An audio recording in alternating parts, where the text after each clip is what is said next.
Welcome back to Manifesting Your Reality. Hi, my name is Kimberly McComas, and this podcast is about how I manifested my desires, my things, the people in my life, and different experiences, and how I did it step by step, and how you can apply manifesting using the law of assumption. This episode is about manifesting a specific person. And I'm going to tell you how I manifested two specific people that are currently in my reality and how I did it step by step and how each thing, experience, or other person was myself pushed out and how everything conformed to my belief or to my assumption and brought me to my desired outcome or manifestation. This is actually going to be a two-parter. So the first part is manifesting a specific person that is not a romantic relationship. First, let's talk about what the law of assumption is. Hopefully most of you are familiar with Neville Goddard. Under the law of assumption, the world that you see depends not so much on what there is, but the assumptions that you make when you look at something or your world. Your assumptions are that which you believe, feel, think, and consent to. You can also think of assumptions as your own personal rules that you set for yourself. And I have to say, yes, you can manifest a specific person or specific people. We do it all the time, and it is natural. And manifesting a specific person can be an acquaintance or a romantic relationship. And I have to say that manifesting a specific person is not taking away anyone's free will. You're not manipulating anyone, because using the law of assumption, you're going within yourself. And everything around you has to conform to what you assume conforms to the state that you're in. So it's not manipulating anyone else or taking away from their free will, because keep in mind, their free will is their free will within their reality. What you are doing when you're manifesting your reality. You're bringing into existence something or someone into your reality. I recently manifested my granddaughter and her mother into my life on a regular basis. And how I did this was I originally intended to have a relationship with my granddaughter, and I desired for her to know me. My son and my granddaughter's mother are no longer in a romantic relationship. They had broken up. And I had not seen my granddaughter, and I longed for that relationship to have with her. One particular day, I could not keep my granddaughter off my mind. And I text my granddaughter's mother many times, pouring my heart out to her, telling her how I didn't want my granddaughter to grow up not knowing me. I even appealed to her and let her know that if there was anything that she needed, she could always contact me. No matter where I am or where they are, I would be there for my granddaughter. And on another occasion, I sent a message to her asking her if I could take her out, my granddaughter and my granddaughter's mother, out to lunch just so we could spend some time together. my granddaughter responded back, and she said that would be great, and maybe we could go to McDonald's or somewhere to get a Happy Meal, and we could watch my granddaughter play. She thought that would be a great idea, and I thought so too. And she said that she would look into her schedule, and maybe one day when she had a day off, it would work the best, and that she would call me.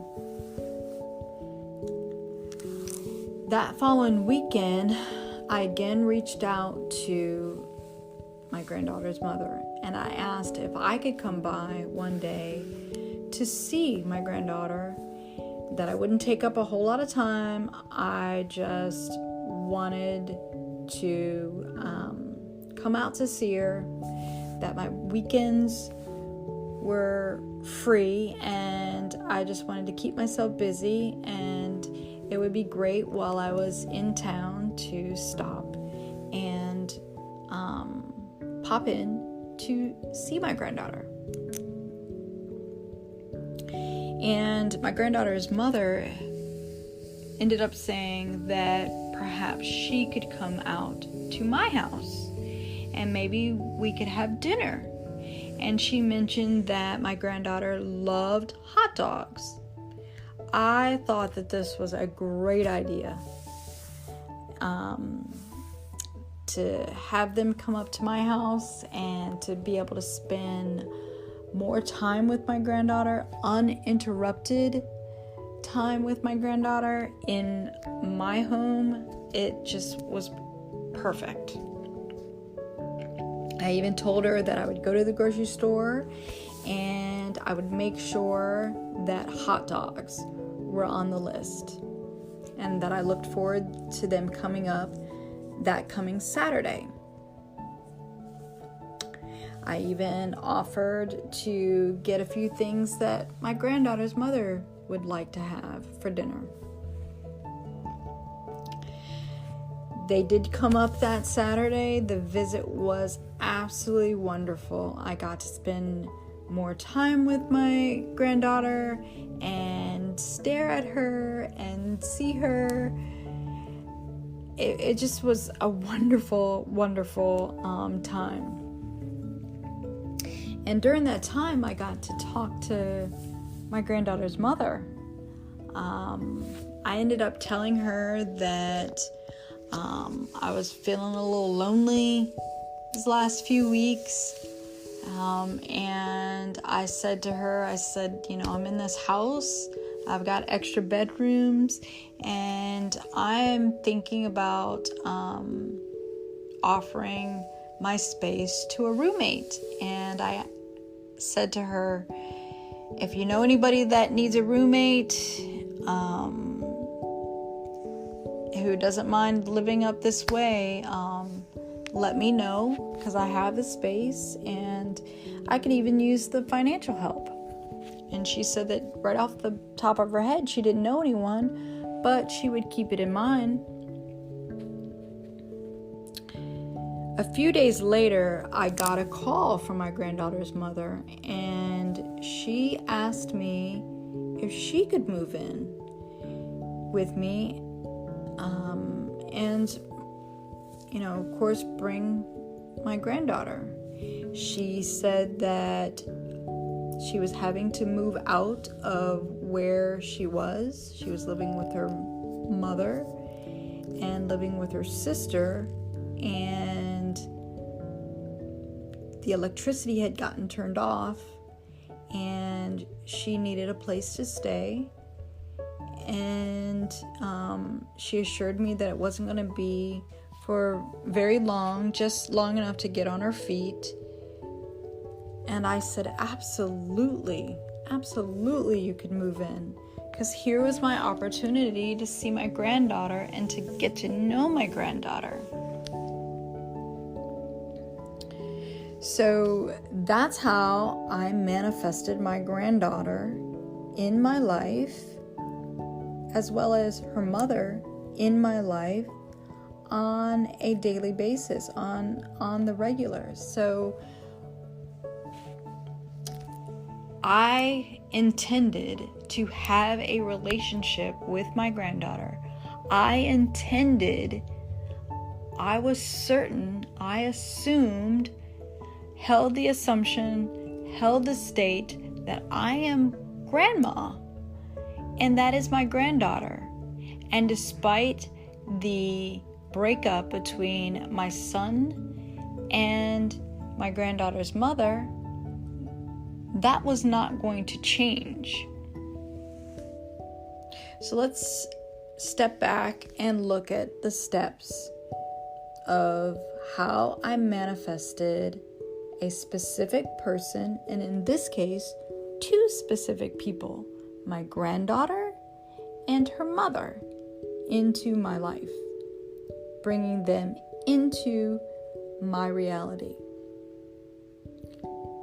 I got clear on I'm grandma, and that's my granddaughter, and nothing's going to change that. And I held this in my mind until I was in the state of being grandma. And the bridge of events were the fact that my granddaughter's mother needed a place to live. Where she was living, the electricity had gotten shut off, and I'm assuming that they got behind in their rent payments, and she was forced to have to move out. Her sister moved in with her boyfriend. Her mom moved in with her boyfriend, leaving Kaylin, my granddaughter's mother, out without a home for her and my granddaughter. So that incident, or that bridge of incidents, led her back to me, because originally I had said to her when they came up to the house and had dinner with me and ate those wonderful hot dogs that my granddaughter loves so much, I put out there that I had space and that I needed a roommate. I wanted a roommate. So her knowing this led her to call me because I was an option. And I persisted in this by originally sending text messages and giving invitations for lunch, holding that assumption that that is my granddaughter and I am her grandmother, and I wanted a loving relationship between us. And not taking no for an answer. In my mind, I went inside myself and knew within myself that I am grandma and that I wanted that relationship. So if we look at any possible resistance to this, I could have held the idea that she's not going to want a relationship with me. She's not going to allow me to see my granddaughter.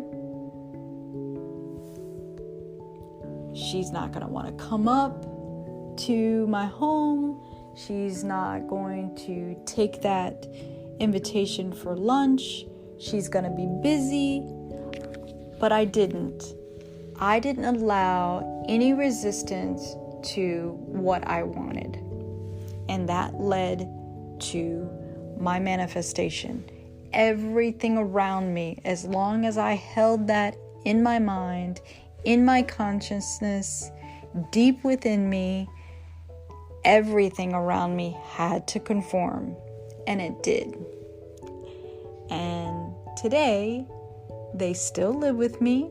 It's been a few months now since they've moved in, and I have that relationship with my granddaughter. So I hope this episode was helpful to you, and I hope that you take away from my experience and apply these same steps to your reality and manifest your specific person.